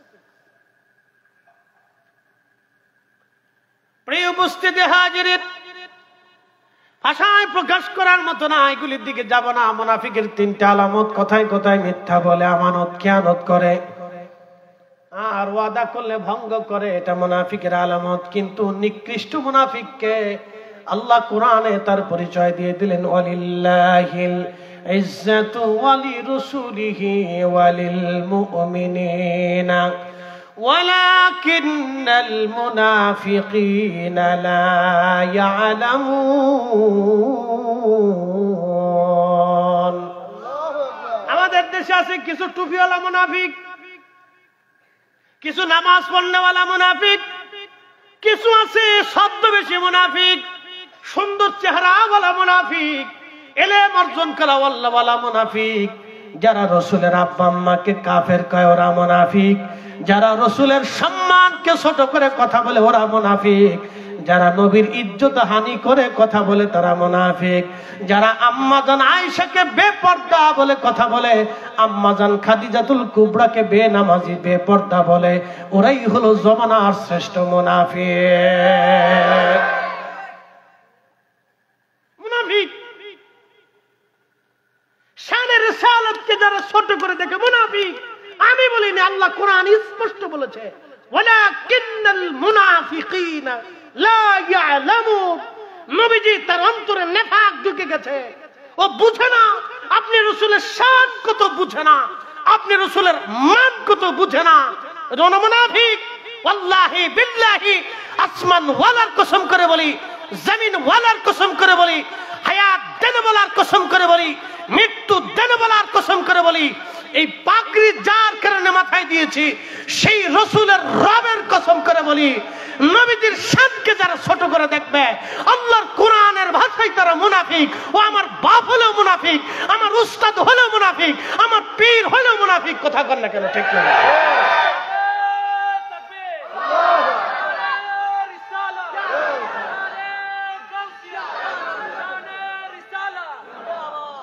মুনাফিক আমি বলি না, আল্লাহ নিজে বলেছেন, তার জবানে বলেছেন মুনাফিক ও মুনাফিক।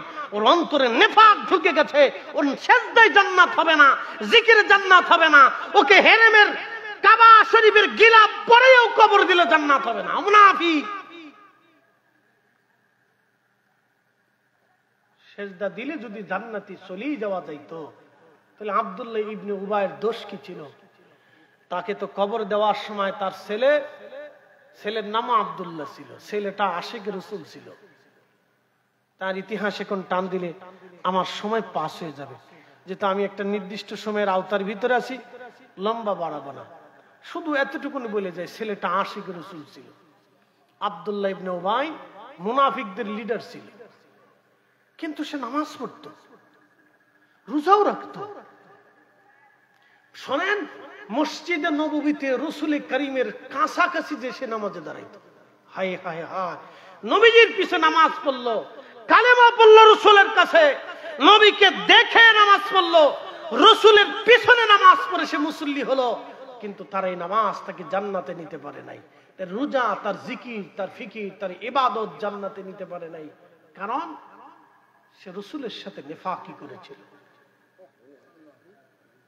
কি নেফাকি করেছিল জানেন? ছোট্ট করে বলে দিয়েছে। ছেলের নাম আব্দুল্লাহ, বাবার নাম আব্দুল্লাহ ইবনে উবাই, মুনাফিকদের লিডার। সবাই একসাথে যুদ্ধের ময়দানে যাচ্ছিলেন। যুদ্ধে যাওয়ার সময় একজন সাহাবী আর একজন সাহাবী, আনসারী এবং মুহাজির সাহাবীর মধ্যে বাকবিতণ্ডটা হয়, ঝগড়া হয়। ঝগড়া হওয়ার পরে মুহাজির সাহাবী মুহাজিরদের কাছে বিচার দেয়, আনসারী সাহাবী আনসারীদের কাছে বিচার দেয়। কিন্তু আব্দুল্লাহ ইবনে উবাই ছিলেন মদিনার আনসারী। আব্দুল্লাহ ইবনে উবাই মদিনার আনসারীদেরকে ডাক দিয়ে বলেন, আনসারীরা, তোমরাই তো মুহাজিরদেরকে জায়গা দিয়েছো, খাইতে দিয়েছো, থাকতে দিয়েছো, বসতে দিয়েছো। ওরা আমাদের উপরে তলোয়ার ধরতে চায়, আমাদের সাথে বেমাতব্বারি দেখায়। আমি যদি মদিনায় যেতে পারি, তাহলে এই সমস্ত মুহাজিরদেরকে মদিনা থেকে ঘাড় ধাক্কা দিয়ে বের করে দেব। কথাটা নবীজির কানে চলে আসলো। যুদ্ধে যে না যে নবীজি বললেন, দ্রুত গতিতে মদিনার দিকে মুভ করো। সমস্ত সৈন্যবাহিনী নিয়ে নবীজি মদিনার দিকে রওনা। আব্দুল্লাহ ইবনে উবাই সবার আগে আগে, নবীজি সবার পিছে পিছে। কিন্তু ছেলেটা আব্দুল্লাহ রাদিয়াল্লাহু তাআলা আনহু দ্রুত গতিতে ঘোড়া দাবড়ায় মদিনাতে আসলেন। যেই রাস্তা দিয়ে মদিনায় ঢোকা হবে, মদিনার রাস্তা দিয়ে ঢোকার পথে তিনি তলোয়ার নিয়ে, ঢাল নিয়ে, অস্ত্রে সজ্জিত হয়ে তিনি দাঁড়িয়ে আছেন। সব সাহাবী মদিনার দিকে ঢুকতেছিল। আব্দুল্লাহ ইবনে উবাই তার নিজের বাবা সবার সামনে। শুনেন, ছেলে ঢাল, তলোয়ার, অস্ত্রে সজ্জিত হয়ে দাঁড়িয়ে আছে মদিনার উপকণ্ঠে। যে রাস্তা দিয়ে মদিনা ঢুকবে, একবার রাস্তার মাঝখানে বাবা আসতেছে ঘোড়ায় চড়ে, পিছনে হাজার হাজার সাহাবী, একবারে সবার পিছনে রসুল। আব্দুল্লাহ ইবনে উবাই সামনে আসার পরে ছেলে তলোয়ার টেনে বের করলেন, ঢাল হাতে নিয়ে, তলোয়ার হাত খোলা তলোয়ার বের করে বলেন, এই আব্দুল্লাহ ইবনে উবাই, আজকে বাপের পরিচয় হবে না। তুমি বলেছ মুহাজিরদেরকে মদিনা থেকে তাড়িয়ে দেবা, আমার নবী নিজে মুহাজিরদের অন্তর্ভুক্ত, তোমার কলিজাতে সাহস কি করে হয় এই মদিনাতে রসুল ঢুকবে? ওয়াল্লাহি আমি আব্দুল্লাহ বলতেছি, যদি রসুলের অনুমতি ছাড়া মদিনা ঢোকার চেষ্টা করো, আমি তোমার ছেলে, তোর দেহ থেকে মাথা আলাদা করে ফেলবো। আজকে পুত্রের পরিচয় হবে না, বাপের পরিচয় দেব না। রসুলের সম্মান আগে, আমার রসুলের ইজ্জতে হাত দেওয়ার কারণে তোর দেহ থেকে মাথা আলাদা করে ফেলে দেব। একসাথে বলবেন আল্লাহু আকবার।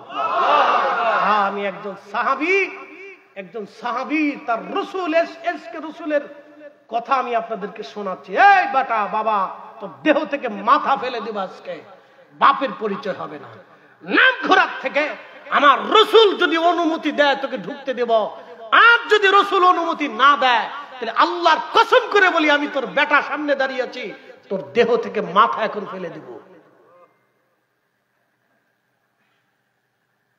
আপনার শায়েখ, আপনার উস্তাদ, আপনার দলের লোক শানে রেসালাতে আঘাত করবে, আর আপনি তুনু তুনু তুনু তুনু করে বিভিন্ন জায়গা থেকে এই দলিল সেই দলিল, এই কথা সেই কথা খুঁজে খুঁজে পক্ষ নিয়ে আপনি আরো মানে উদ্বুদ্ধ করবেন না। আল্লাহকে বুকা পেয়েছেন? সাহাবীদের জিন্দেগি পড়েন নাই নাকি? সূরা মুনাফিকের তাফসীর জানেন না? এই তাফসীরে তো আপনারা আসেন না, কারণটা কি? খালি দলীয় তাফসীর করেন। শুনে যাবেন, আব্দুল্লাহ ইবনে উবাই মনে হচ্ছে যে সে দুনিয়া থেকে আসমানে চলে যাচ্ছে, সে ঠাস খেয়ে গেল, সর্বনাশ। নিজের বেটা তলোয়ার সামনে দাঁড় করে দিয়েছে, বাপের গলার সামনে তলোয়ার ধরে ফেলছে। সব সাহাবী চলে গেলেন, আল্লাহর নবী পিছু এসে বলেন, আব্দুল্লাহ কি হয়েছে? বলে, ইয়া রাসূলুল্লাহ, আমার বাপে বলে মদিনার থেকে মুহাজিরদেরকে তাড়িয়ে দিবে। হুজুর, আপনি নবী মুহাজিরদের অন্তর্ভুক্ত, এই মদিনা আপনার, আপনি সুলতানে মদিনা, অনুমতি যদি দেন আমার বাবা মদিনাতে ঢুকতে পারবে, নতুবা আমি তার ছেলে হয়ে বলতেছি এই মুহূর্তে তার দেহ থেকে মাথা আলাদা করে ফেলবো, বাপের পরিচয় হবে না আজকে। নবীজি বলেন, আব্দুল্লাহ তলোয়ার নামাও। আমি যদি তোমার পিতাকে হত্যার অনুমতি দেই তাহলে মানুষ বলবে রাসূল উম্মতকে হত্যা করার অনুমতি দেয়। ছেলে, হাত তলোয়ার নামাও, শান্ত হও, তোমার বাবাকে ভিতরে ঢুকতে দাও। হযরত আব্দুল্লাহ তলোয়ার নামিয়ে ফেললেন, বলতেছে, ইয়া রাসূলুল্লাহ, যদি আল্লাহর পক্ষ থেকে ফয়সালা আসে আমার পিতাকে হত্যা করার জন্য, কতল করার জন্য যদি আল্লাহ ফরমান পাঠায়, আর আপনি যদি ইজাজত দিয়ে থাকেন, ইয়া নবী আল্লাহ, পৃথিবীর কাউকে আপনি হত্যা করতে ইজাজত দিবেন না, আমি নিজে হাতে আমার বাপকে হত্যা করব, সে আপনাকে অপমান করেছে। এই মুসলমান, ভালো করে দিন শিখে যাবেন, ভালো করে ঈমান শিখে যাবেন। এটি সাহাবায়ে কেরামের ঈমান ছিল। ইশকে রাসূল দেখে যান সাহাবায়ে কেরাম, ইয়া রাসূলুল্লাহ, আপনি অনুমতি দিবেন, আমি নিজে হাতে আমার বাপকে হত্যা করব। একসাথে বলবেন আল্লাহু আকবার। হয় না? আরো জোরে বলেন, আরো জোরে বলেন। এটা রাসূলের ইজ্জত, নবীর ইজ্জত। একজন সাহাবীর জিন্দেগি শোনাইলাম আপনাকে, বুঝতে পারছেন? একজন সাহাবীর জিন্দেগি শোনাইলাম। এইভাবে সাহাবায়ে কেরাম নিজের বাপকেও চিনতেন না, বাপ চিনি না। আবু উবাইদা ইবনে জাররাহ ফি জান্নাতি, কেন জান্নাতি হলেন জানেন? বদরের যুদ্ধে নিজের বাপকে হত্যা করেছিলেন। একসাথে বলবেন আল্লাহু আকবার। ছেলে নিজের বাপকে হত্যা করেছিলেন, বাপ কুফার, তলোয়ার নিয়ে সামনে দাঁড়িয়েছে। ছেলে বলতেছে, বাপ তুমি তলোয়ার নিয়ে আসছো আজকে ইসলামকে দুনিয়ার থেকে মিটিয়ে দেওয়ার জন্য। আমি আবু উবাইদা ইবনু জাররাহ, তুমি জাররাহ এসেছো তলোয়ার নিয়ে, আমু ছেলে তোমার বিরুদ্ধে দাঁড়িয়ে গেলাম, আসো বাপ বেটার লড়াই হবে আজকে। দিন বুঝে যাবেন। মুনাফিক ও মুমিনের পরিচয় আপনাদের সামনে উপস্থাপন করলাম। মুনাফিক চিনে যাবেন। শ্রেষ্ঠ নিকৃষ্ট মুনাফিক হচ্ছে সেই মুনাফিক যে মুনাফিক রাসূল করিমের ইজ্জত নিয়ে সিনেমিনি খেলে। এর চাইতে বড় মুনাফিক পৃথিবীতে আর কেউ হতে পারে না। কথা বলেন ঠিক না? এর চাইতে বড় মুনাফিক পৃথিবীতে কেউ হতে পারে না যে আল্লাহ রাসূলের ইজ্জত নিয়ে সিনেমিনি খেলে। আমরা যখন রাসূলের শানকে মানুষের সামনে তুলে ধরি তখন এক শ্রেণীর বেয়াদব ওরা বলে থাকে কি, এরা সব আল্লাহর নবীর শান বাড়াইতে বাড়াইতে আল্লাহর উপরে উঠাইছে। আরে বেটা, তুই বল তো আল্লাহর মর্যাদার সীমানা কত, বলে দে। বল তুই যে আল্লাহর মর্যাদার সীমানা কত বল। তো আল্লাহ তো সীমাহীন, তো রাসূলকে আমরা আল্লাহর উপরে কখন উঠাইলাম? আল্লাহ যাহা বলেছে আমরা তো তাই বলে শেষ করতে পারতেছি না। কি কথা ঠিক কিনা? আল্লাহ যা বলছে আমরা তো তাই বলেই শেষ করতে পারতেছি না, তো উপরে উঠাবো কোন সময়? এই জন্য যদি কিয়ামতের ময়দানে সুপারিশ পেতে হয়, এক চুল পরিমাণ হলেও রাসূলের পক্ষে থাকতে হবে আপনাকে। আপনি কে কোন দল করেন না জানি না, কোন পীরের মুরিদ আমি তাও জানি না। মনে রাখবেন আমরা সবাই আল্লাহ রাসূলের উম্মত। কথা বলেন ঠিক কিনা? আপনি কি জামাতি না কওমি না আলিয়া না সুন্নি না লামাযহাবি আমি কিচ্ছু জানি না। আপনি যদি রাসূলের উম্মত হয়ে থাকেন, আল্লাহি বিল্লাহি তাল্লাহি কলিজার ভিতরে হযরত আব্দুল্লাহ রাদিয়াল্লাহু আনহুর মতো মহব্বত থাকতে হবে যে রাসূলের ইজ্জতের চুল পরিমাণ হানি হয়েছে, নিজের বাপকে পর্যন্ত ছাড়তেছে না। বলি ইয়া রাসূলুল্লাহ, অন্য কেউ যদি আমার বাবাকে হত্যা করে তাহলে বাবা হত্যার কারণে ওই লোকের প্রতি আমার আক্রোশ আসতে পারে, আপনি রাসূলের মহব্বত থেকে আমি বিচ্যুত হয়ে যেতে পারি না। ইয়া রাসূলুল্লাহ, আমি নিজে আমার বাপকে হত্যা করব, অনুমতি দিতে হবে। একসাথে বলা যাবে নারে তাকবীর, নারে রিসালাত, নারে গাউসিয়া, আহলে সুন্নাত ওয়াল জামাত। প্রধান বক্তার আগমন। আমার এনাম রাজা ভাই এসে গেছে, আমার টাইম শেষ, বিদায়ের পালা। একটা লোক উঠবেন না, এক যোদ্ধা, খুব সাহসী মানুষ। আমি ওনার সাহসের প্রশংসা করি মাঝে মধ্যে, যেখানে আমি সাহস পাই না সেখানে উনি সাহস করে। আমি নবী না চিনিলাম কি যে ভুল করিলাম, নবী না চিনিলাম কি যে ভুল করিলাম, ভস্মে ঢালিলাম ঘি, মানুষ হইয়া ভবেতে আসিয়া মানুষের করিলাম কি,